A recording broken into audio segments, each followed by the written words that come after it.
स्थापकाय च धर्मस्य सर्वधर्मस्वरूपिणे स्थापकाय च धर्मस्य सर्वधर्मस्वरूपिणे अवतारवरिष्ठाय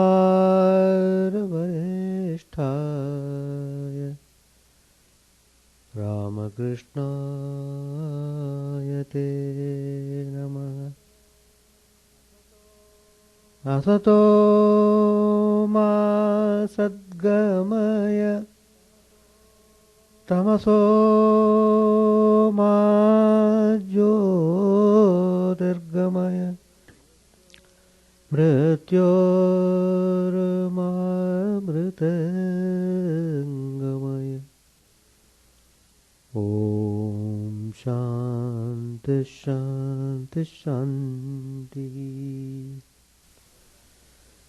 Let us offer our salutations to Sri Ramakrishna, the embodiment of all religions, the Supreme God Incarnate.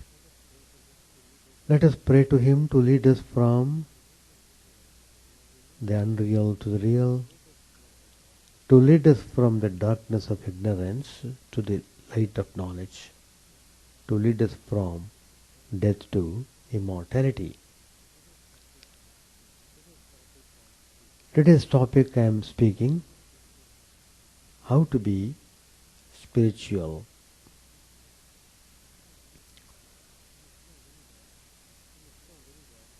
We must know very well that the life given to us by the Supreme Lord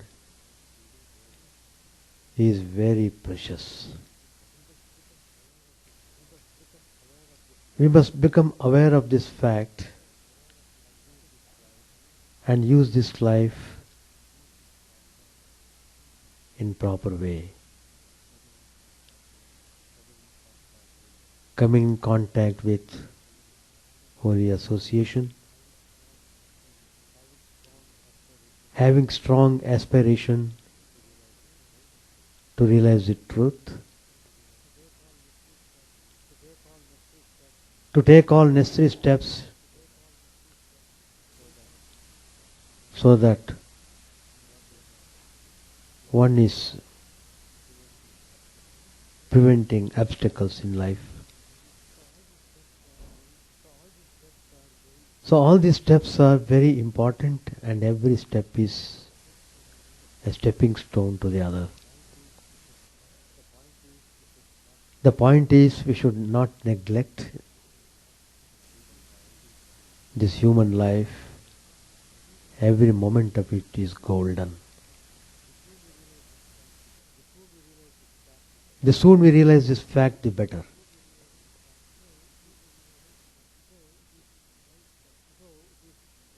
So it is well said that this human life is a divine gift from God.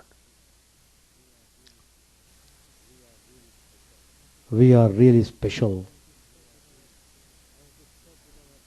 And it is said in our holy texts that human life is more covetable than God's life. It is in the human's life, it is in this human body one can cherish the glory of God, one experience the divine ecstasy. So all these best fruits of life are given to us in this human life. How Sri Ramakrishna dedicated his whole mind towards realizing the Divine Mother, and how every moment he utilized in spiritual practices. And finally, before too long, before too late, he did realize the mother, he had most fantastic experience of the vision of the Divine Mother. He became ecstatic and attained a state of samadhi, that is, absolute absorption in the presence of God. So, as I said, every minute or moment of life is more valuable than a diamond. We recognize the value of a thing only when it remains no more with us. The same is the case with life. Man will realize its value when he has spent full span of life, bids goodbye to the world, and makes preparation for journey to the next world. There is a famous, interesting story said by a holy sage. There lived a farmer on the seashore. He had a little farm there. He looked after the crop very carefully and did not allow any bird to spoil the harvest. He made the birds run away by throwing pieces of stones and bricks at them. One day, he saw a closed box floating on the surface of the ocean. The waves brought the mysterious box near his place. He immediately opened the box and found 100 smooth pieces of stones in it. He thanked God that he got the stones to throw at the birds, and he need not have to go now to collect the stones. So he utilized those stones to throw at the birds, which would come and sit on his crop. The stones he threw at the birds, they all fell into the sea. He exhausted all the stones except one, which was coincidentally taken away by his child for a play, thinking it was a toy. One day, the farmer's wife wanted a little salt to be used in the food. There was no salt in the room. The farmer had no money to buy it. At the suggestion of his wife, he took the remaining piece of stone from his child and went to a shop. He requested the shopkeeper to give him salt in exchange of this stone, since he had no money. The shopkeeper looked at the stone very carefully and found it to be a real diamond. It's not ordinary stone. Luckily, the shopkeeper was an honest man. He felt that the farmer was too innocent to know the value of the stone. So, he gave him the salt free of change and advised him to show the stone to a jeweler.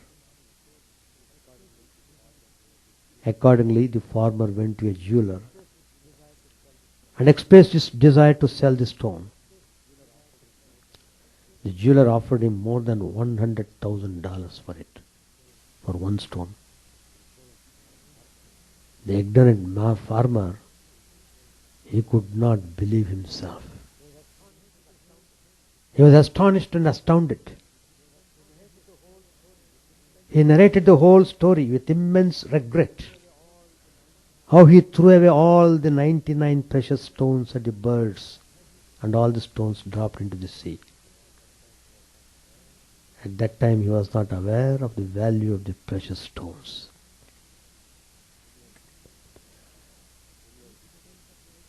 Similar is the case with human life. Each moment of life is as precious as a diamond. But man doesn't realize the value and consider it as a trivial, as an ordinary stone. When all the moment of his life is spent. In the final stage of his life, he recognizes the value of the remaining few minutes of life.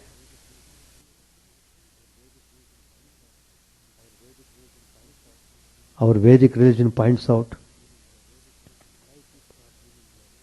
life is not meaningless and insignificant. One should realize its worth and value. He should make full and fair use of it in accordance with divine doctrines. Now the scripture opens the gates of wisdom. To think seriously and take immediate steps to correct. It says there are 4 phases of life in everyone's life. 4 phases. First phase is brahmacharya stage. That is period of celibacy up to the age of 25. The prime youth. Then comes the second phase, grihastha. That is a married life. That will be from the age 25 to 50. That is the period for grihastha. Then comes vanaprastha. That is period of detachment from the age of 50 to 75.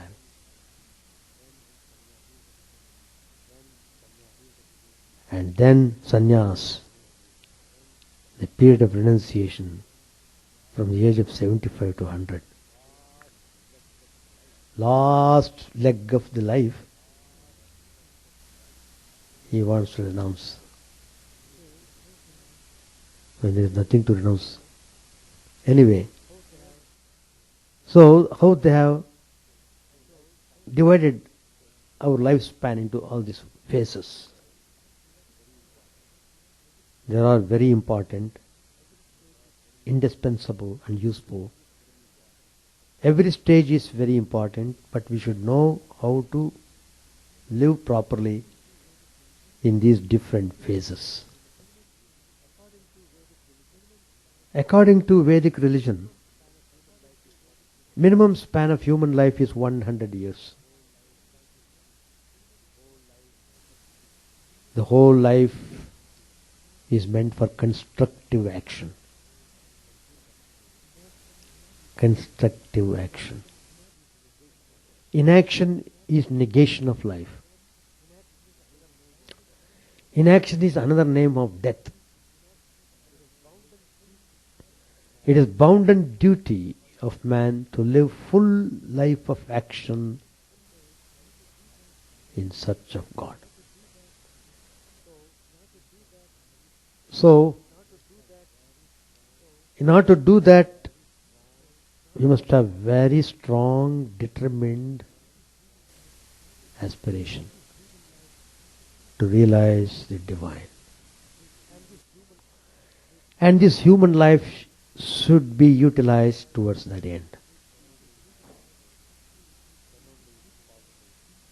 Then only it is possible to be spiritual. Simply thinking to be spiritual but not acting accordingly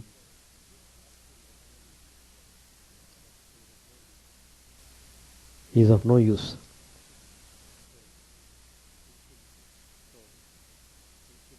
So, spiritual life is a life of intense activity. Intense constructive activity.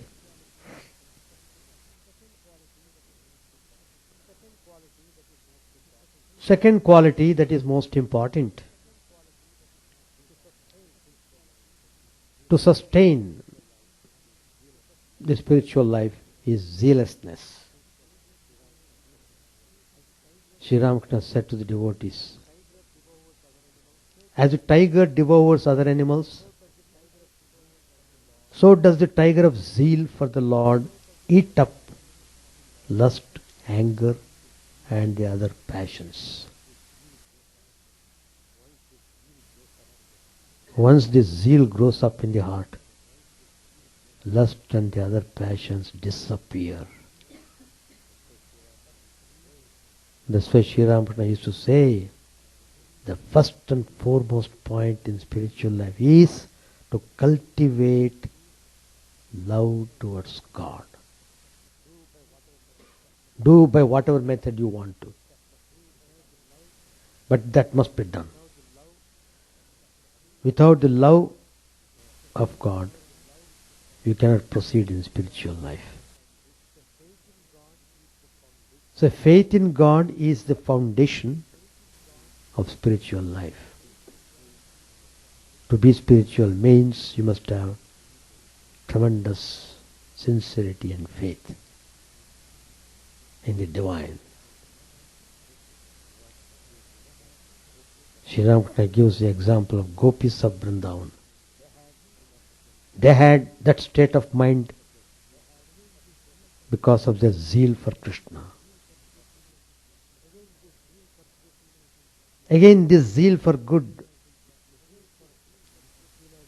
the zeal for realizing God, is compared to collyrium. Radha said to her friends, I see Krishna everywhere. They replied, friend, you have painted your eyes with the collyrium of love. That's why you see Krishna everywhere. They say that when your eyes are painted with collyrium made from the ashes of a frog's head, you see snakes everywhere. They are indeed bound souls who constantly dwell with lust and gold and do not think of God even for a moment. So, repeating God's name zealously is very essential in spiritual life.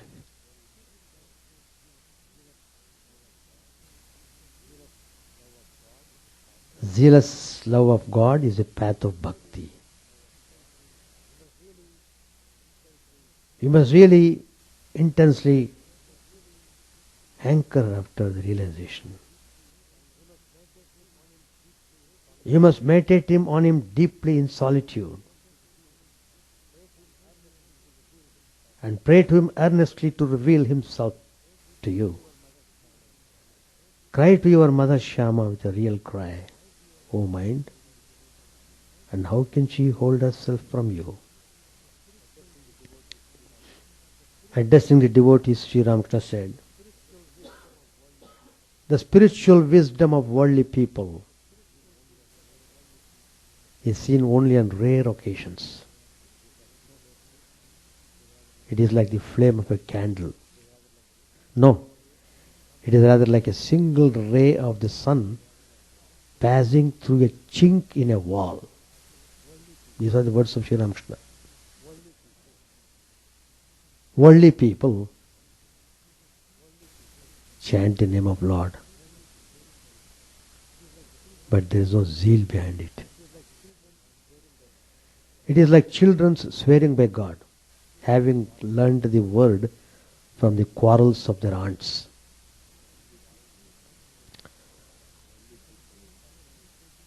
Worldly people have no grit. If they succeed in an undertaking, it is all right. But if they don't succeed, It scarcely bothers them at all.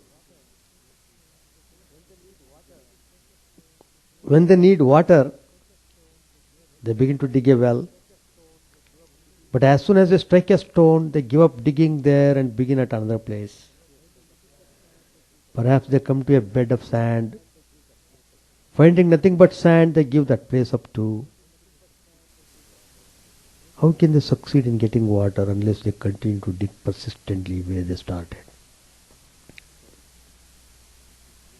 So,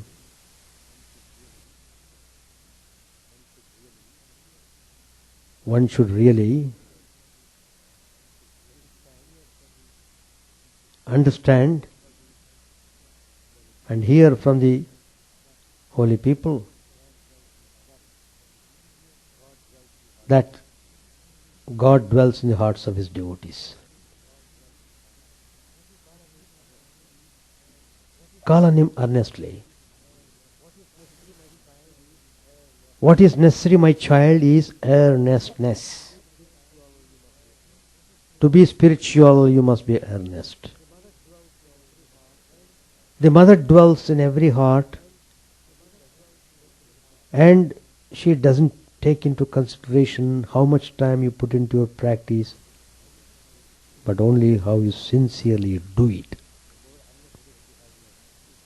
The more earnestness you have in your practice, the greater will be the joy.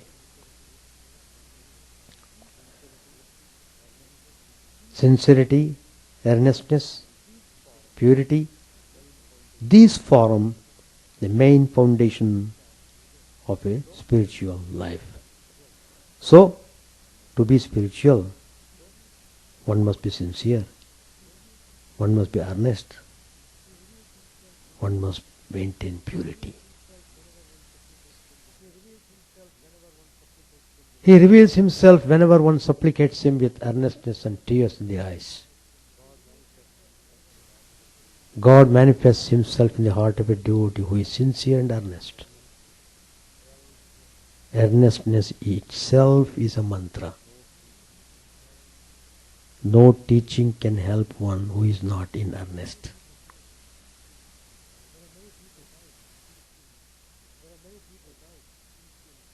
There are many people, no doubt, initially they are inspired to take mantra. They come, take diksha and go away. Once it so happened, some devotees had come here to visit ashrama. They went through all the place here, and they wanted to see the Swami, the in charge of this place. So they sent a word to me. Swami, some devotees have come to see you. I came. I talked with him a little bit. And they began to introduce themselves. Oh, we are all devotees. I am initiated by so and so. My wife is initiated by so and so. My grandson is initiated by so and so. Like that. Then,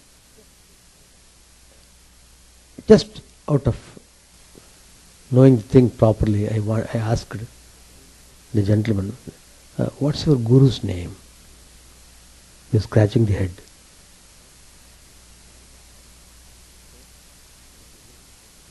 So, that's the way how people take things lightly.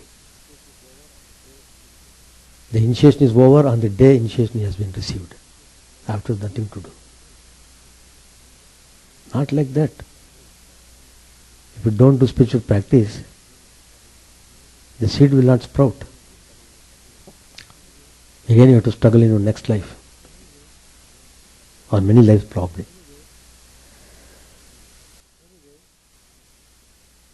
Anyway, people have no grit.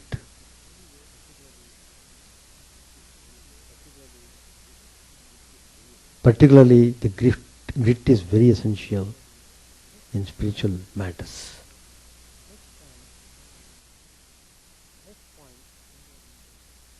Next point,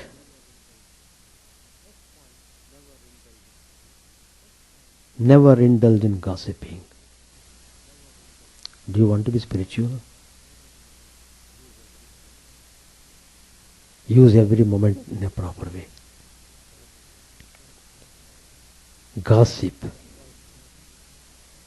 It destroys friendships.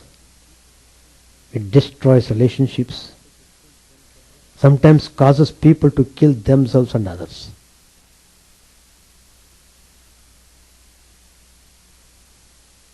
Calumny, gossip, and things of that nature are very bad. They drag the mind down. People lose their human virtues and go to brutal level because of the gossip. Gossip, active or passive, tarnishes the mind and lowers it very much. It is a handicap to devotion for God.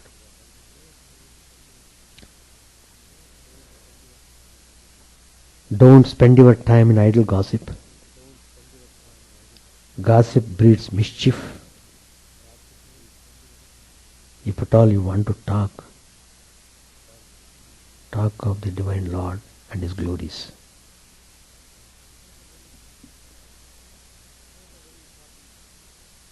Another very important point all the holy saints have pointed out.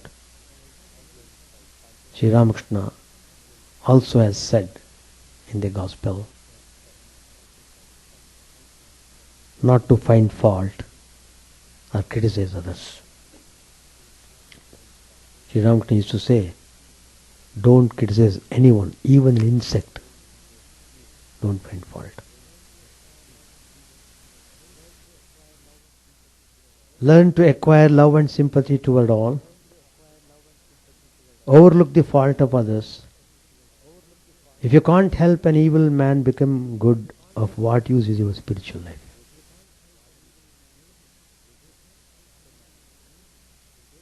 That's why Lord Krishna says, Apichesu duracharo bhajate ma mananya bhag. Even if a man has committed worst sins, if he takes to worship of the divine, he will become all right. He will be freed from all the sins.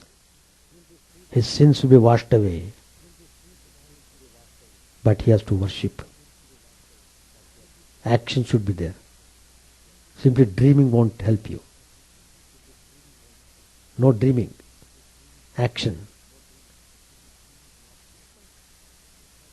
So what happens by continuously thinking of the evil of others?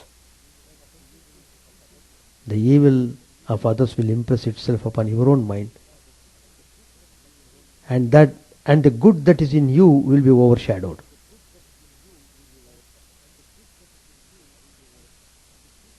So what is to be done? Never run down a fellow man or slight him. Give him your love, make him your own, and help him to overcome his weaknesses. The man is composed of both good and evil. It is easy to see the evil in others, but a holy person is he who can overlook their evil qualities and help them to become pure and holy.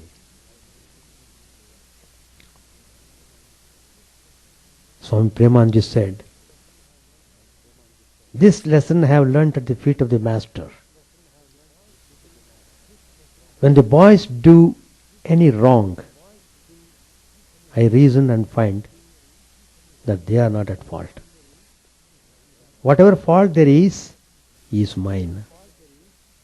I do not harbor the idea that I am good. I have come to learn. There is no end to learning. May the Master give us right understanding. This is my prayer. By observing the faults of others, we are gradually infected by them. We have not come to look at the faults of others and to correct them. It's only to learn that we are here. Lord, you are everything. Whom should I scold? Everything is He. There is only a difference in the quantity of dust that covers the gold.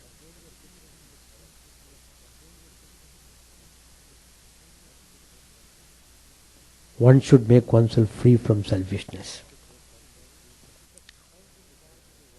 Instead of finding fault with the world, one should first find one's own fault. That means one's own weakness. Bearing with all the selfishness of the world, we must become free from the least touch of it. That's our ideal. When one goes on finding fault with others, one becomes imperceptibly infected with those faults. We have not come to this world either for fault finding or for correcting others. We have come simply to learn. We must always ask ourselves what we have learnt. If you can, love others, and then you will be blessed with peace and happiness.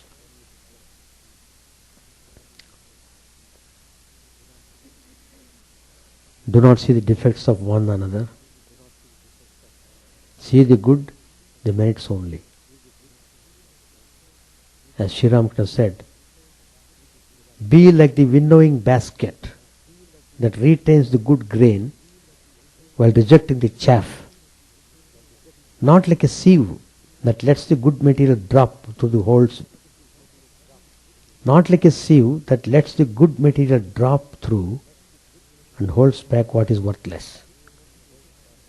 We should move about freely, seeing the world as a manifestation of Rama.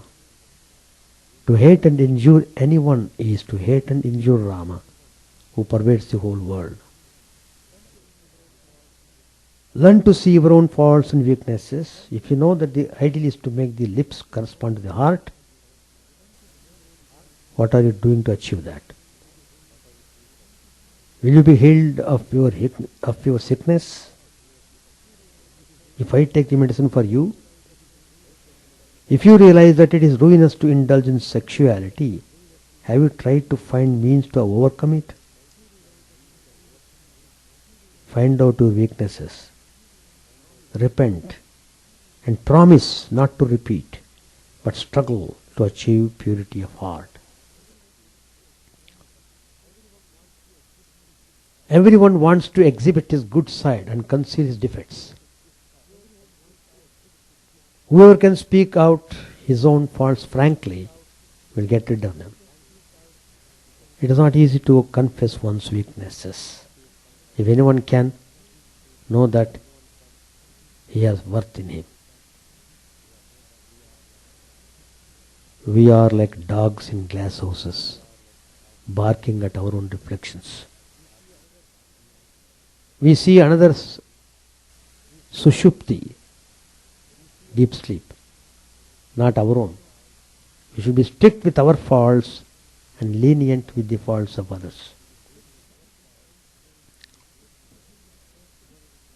This is a strange world indeed.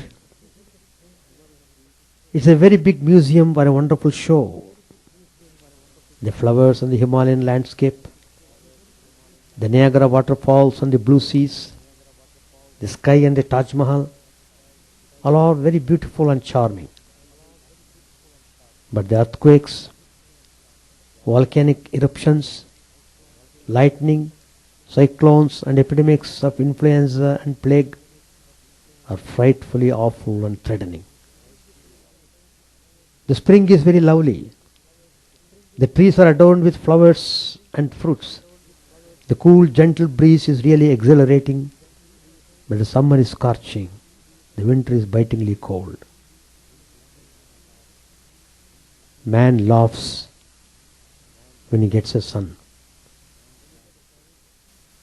When he gets married, when he gets some sudden fortune or increase in salary,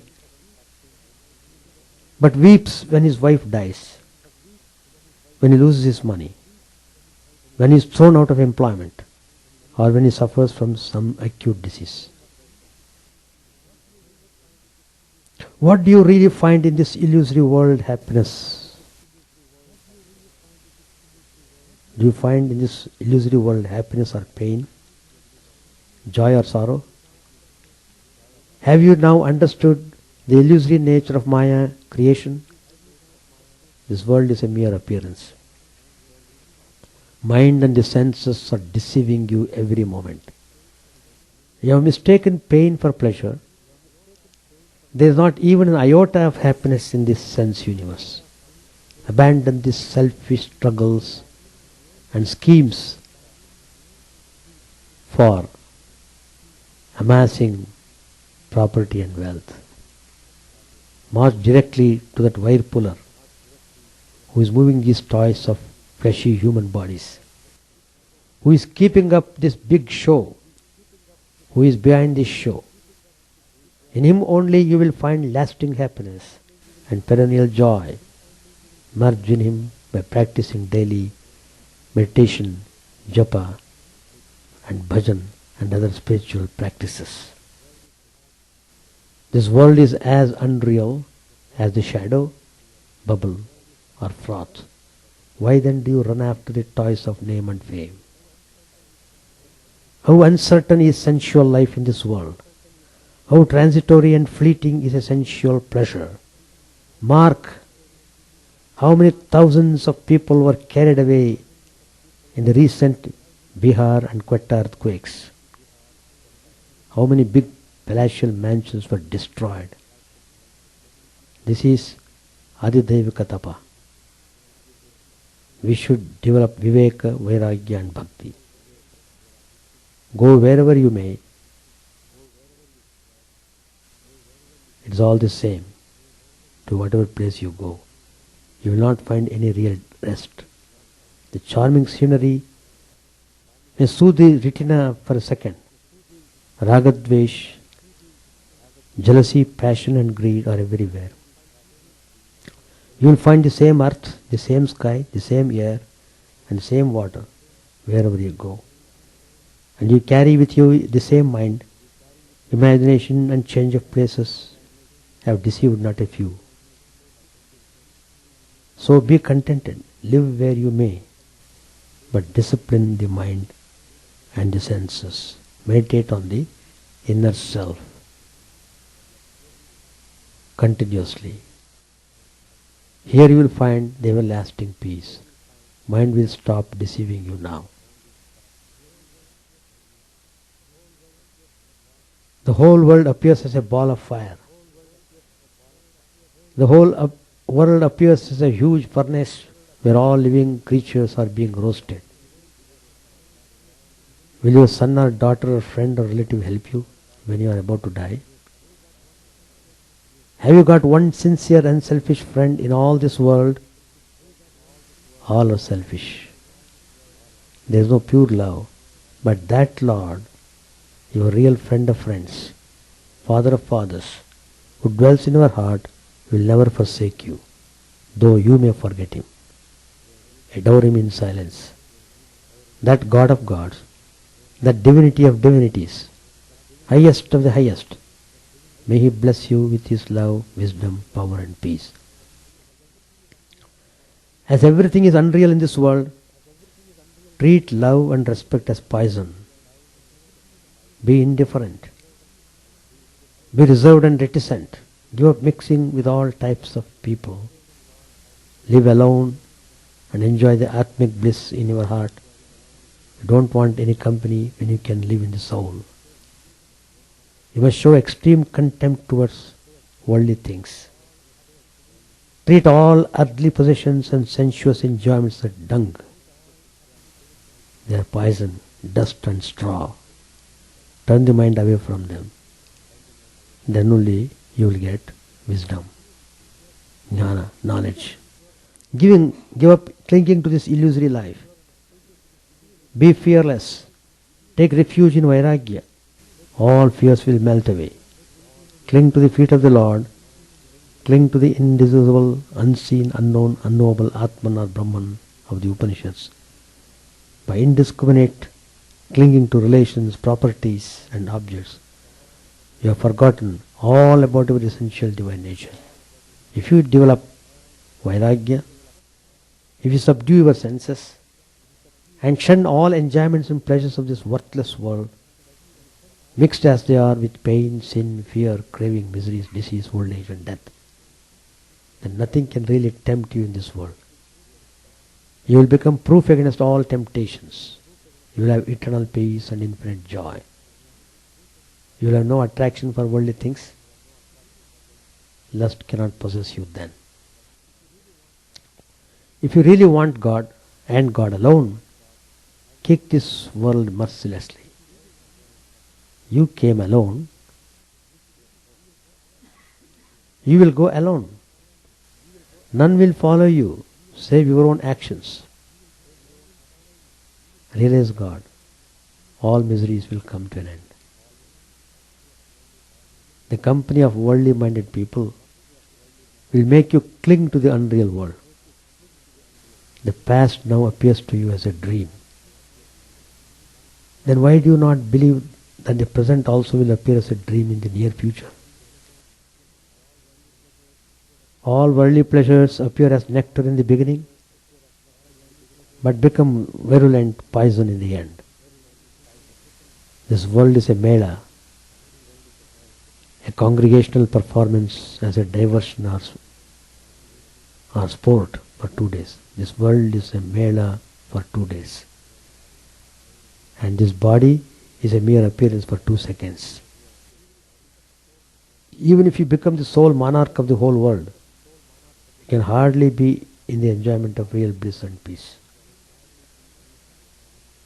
Life of man on earth is nothing but a life of temptations and tribulations. Those who have real and intense vairagya, strong viveka, can hardly be tempted by worldly objects. Being much hemmed in on all sides and whirling in different conditions in this ever fluctuating world, you are ever whirling with delusion and afflicted with pains like dust of sand floating on a large stone.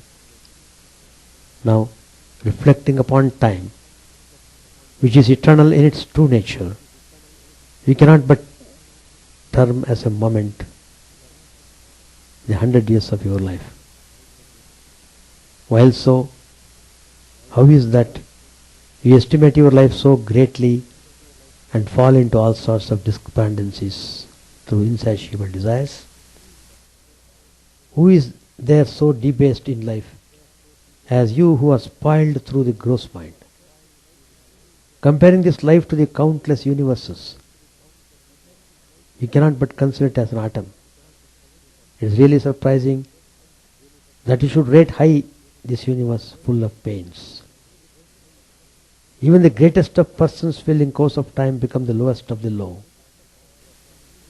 All enjoyments, great men and their kindred have appeared in former times. Where then is the certitude of existence of all objects now? The innumerable earths with their countless rulers and wealth have all perished like the fine sands. The celestial realms with their Indras and wealth have all disappeared. No limit can be imposed upon the number of universe, Brahmas and Jivas that have come and gone. Where then are all the objects that have vanished out of sight? Where then is the permanency of earthly life? It is only by bestowing your desires on the illusion of the long dream of bodily delusion in the sable's night of the unreal Maya that you have debased yourself to this ignorant state. Enough with all the deaths you had in previous times. Not one beneficent object exists on this earth, either in the beginning, middle or end. Are not all created objects coated over with the varnish of destruction? You enact in your daily life with your body dire sinful acts, painful deeds and illimitable vices. In youth you are enveloped in ignorance. In adult age, you are entangled in the meshes of pleasures. In old age, you groan under the burden of samsara or debility. You eventually die. Being thus always occupied, when will you find time to devote yourself to the commission of virtuous deeds? How came this Maya to play and dance in this world? This ghost of your mind dances in the theatre of this universe to the music of the organs. If in the opening and closing of the eyelids many Brahmas are created and destroyed, what are you, a puny self, before them? In the Shastras it is said, the pure man is looked upon as a devil, the clever man as presumptuous, the man of forbearance as weak, the strong man as cruel, the absent-minded man as a thief, and the handsome man is lewd. How can then should, by all possible means, be looked into? What can the myriad-tongued world do? The Blessed Lord says,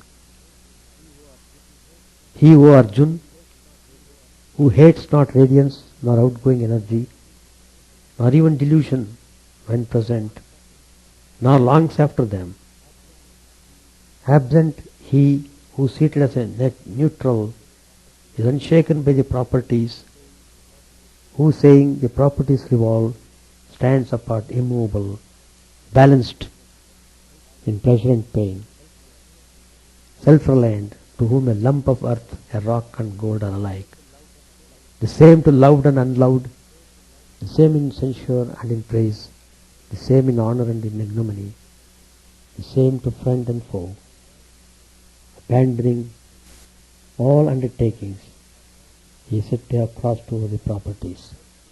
And he who serves me exclusively by the yoga of devotion, he crossing beyond the properties, is fit to become the eternal. Lord Krishna says in the chapter 15. To attain to this exalted state of spirituality,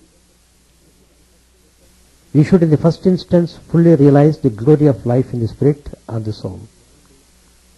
Then only you will have the requisite strength to kick and spurn this world mercilessly and take to a life of meditation on the Atman and the path of renunciation. Constant remembrance and meditation on the following verses in the Bhagavad Gita will help you not a little in the attainment of your goal. Lord Krishna says in the chapter 5, he whose self is unattached to the external context and finds joy in the Atman, having the mind harmonized with eternal by yoga, enjoys happiness exempt from decay. That in which he finds the supreme delight, which the reason can grasp beyond the senses, wherein established he moves not from the reality, which having obtained he thinks there is no greater gain beyond it, wherein established he is not shaken even by heavy sorrow.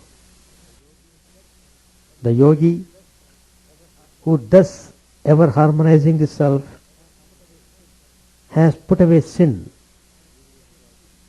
He easily enjoys the infinite bliss of contact. I shall declare that which ought to be known, that which being known immortality is enjoyed. The beginningless supreme eternal is called neither being nor non-being. When the dweller in the body has crossed over these three qualities, whence all bodies have been produced, liberated from birth, death, old age and sorrow, it drinks the nectar of immortality. Do not relax your efforts. Keep the divine flame burning steadily. You are nearing the goal now. Thy light has come. There is Brahmic aura in your face. You have crossed many peaks and insurmountable summits in the spiritual bath by dint of untiring and patient practices is highly creditable indeed. By constant practice you have indeed made remarkable progress. The Lord says, I am highly pleased with you, but you will have still to ascend one more peak and go through one more narrow pass. This demands still more patient efforts and strength. You will have to melt your sattvic egoism also. The Brahmakara Vritti also should die. Then alone you will attain the Bhuma, the highest goal of life. And you can do this. Sri Ramakrishna taught no creed or dogma. His only concern was man's uplift. According to him, there is infinite moral and spiritual potential in man. To develop that potential is man's foremost duty in life. He taught man to strive to develop that potential without wasting time over sense pleasure or religious quibblings. Religions are like so many paths leading to the same goal. That is God. Man reaches his religious goal when he attains his highest moral development. Sri Ramakrishna also assures that we need not have any conflict between personal and impersonal God. Sri Ramakrishna says, God is both personal and impersonal. It is difficult to conceive an impersonal God, so to begin with. God has to be thought of as a person. Can anyone think of the white color without thinking of a white object? One can look at the morning sun, but not the midday sun. Similarly, when God is manifest in a person, we know that what God is like. Otherwise, God is impersonal and beyond thought and speech. Again, Sri Ramakrishna teaches, be in the world, but not of it. Perform your duties as well you can, but don't count too much upon the fruits of your action. Rather, surrender them to God. Try to feel as if you are only a tool in the hands of God. Religion is an experience. It makes no sense unless its truths are experienced. Is your thirst satisfied unless you drink water when you are thirsty? God is everywhere, but He is most manifest in man. So, serve man as God. That is as good as worshipping God. Like stars in the daylight, God is invisible. Can you therefore say that there are no stars in the sky? During the day, because you can't find God in the days of your ignorance, say not that there is no God.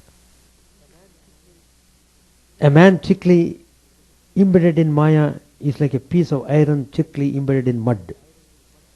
Just like the iron with mud is unmoved by the power of the magnet, so also the man is unaffected by the Lord. When the mud is washed away with water, it frees the iron. Likewise, when Maya is washed away with prayer, man is automatically attracted to God. To explain God after merely reading the scriptures is like explaining a city after seeing it on a map. A meteorological report may forecast heavy rainfall, but you can't squeeze a single drop from the paper on which the report is written. So also, many good sayings are found in holy books, but merely reading them won't make you spiritually wise. You have to practice. An unbaked cake of flour sizzles loudly when put in heated oil. The more it's fried, the less the noise. When it's fully fried, the noise ceases altogether. Likewise, when a person has little knowledge, he goes about talking and preaching. A truly wise one doesn't make a vain display of his wisdom. Young bamboo bends easily, while full-grown bamboo breaks and bent with force. Likewise, young minds bend easily towards spiritual thoughts as their minds has not yet stored up with contamination. All women are parts of the Blessed Mother and should be looked upon as the embodiment of Mother. A spiritual aspirant may live in the world, but the world should not live in his mind. A boat may stay in water, but water should not stay in the boat. Live like a lotus leaf in water, or like a mud fish in the marsh. A spiritual person lives in the material world without being obsessed with it. Milk poured into water mixes readily with it. When converted into butter, it no longer gets mixes but floats on top. Do all your duties, but most essential thing is keep your mind on God. Live with all family, children, relations. Serve them as if they were very dear to you. But know in your heart of hearts that they do not belong to you. There is something wrong. There is nothing wrong in your being in the world. But you must direct your mind towards God. Otherwise you will not succeed. Do your duty with one hand and with the other hold on to God. After the duty is over, you will hold to God with both hands. Vision of God is obtained when the mind is perfectly tranquil. When the sea of one's mind is agitated by the waves of desires, it cannot reflect God. Sri Ramakrishna gives the example.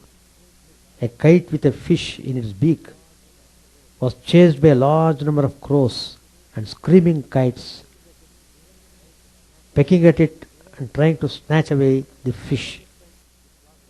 Wherever it went, the flock of birds followed it. Tired of the chase, the kite threw away the fish. Instantly the flock veered off in the direction of the fish. The kite now sat calm and undisturbed upon the branch of a tree. As long as a man does not cast aside the burden of worldly desires, he cannot be at peace with himself. Ceremonies and rituals are useful up to a certain point for the growth of spiritual thoughts. However, they become useless for him who has realized the highest truth, namely God. Just as the oyster shell that contains a precious pearl is in itself of very little value, but is essential for the growth of the pearl. To acquire the power of concentration, a person must begin by fixing the mind on God with form. Only then he can meditate on formless. Once the mind has been tainted with impurities, he should immediately take steps to get rid of those impurities. He must try to focus the mind on the ideal. Focus the mind on an image. It's easy for it to focus on the image rather than on the formless aspect. A marksman learns to shoot by first aiming at big objects. As he gets more skilled in shooting, he targets smaller and smaller objects. After 14 years of hard penance, a man acquired the supernatural power to walk on water. When he displayed all this power, his brother rebuked him. What you have accomplished in 14 years, ordinary men can do by paying a few pennies to the boatman. There are several bathing banks of ghats on a large river. A person goes to whichever ghat he pleases, but reaches the same water. There is no point in quarreling over the merits of the various ghats. Every religion of the world is like a ghat. Each has its own plus and minus points, and each leads to the water of eternal bliss. The one and the same water is called different names in different languages. So, the one Satchidananda, existence, knowledge, bliss, is invoked by some as Hari, as Rama, as Krishna, as Jesus, as Kali. Two persons were hotly disputing over the color of a chameleon they had seen on a tree. One said that it was red, the other asserted it was blue. Unable to resolve the difference, they went to a person who lived under the tree and had watched the chameleon in all its phases. He knew that the chameleon constantly changed its color. So he agreed with both of them. For the chameleon was red as well as blue. Likewise, a devotee who has seen God only in one aspect knows that aspect alone. None but he who has seen him in manifold aspects can say all these forms are of the one God. For God is multiformed. God is both formless and with form, and infinite are his forms. So Sri Ramakrishna did realize all these aspects of God in his own life by practicing spirituality earnestly, sincerely, devotedly, dedicating his whole system towards realizing the truth. And so, to be spiritual, we must become aware of all these points so that we make best use of this human life, engaging our life in positive spiritual practices,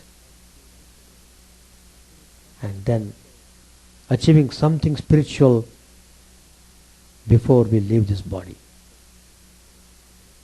So, let us pray to God to bless us to be really spiritual in our life. Thank you.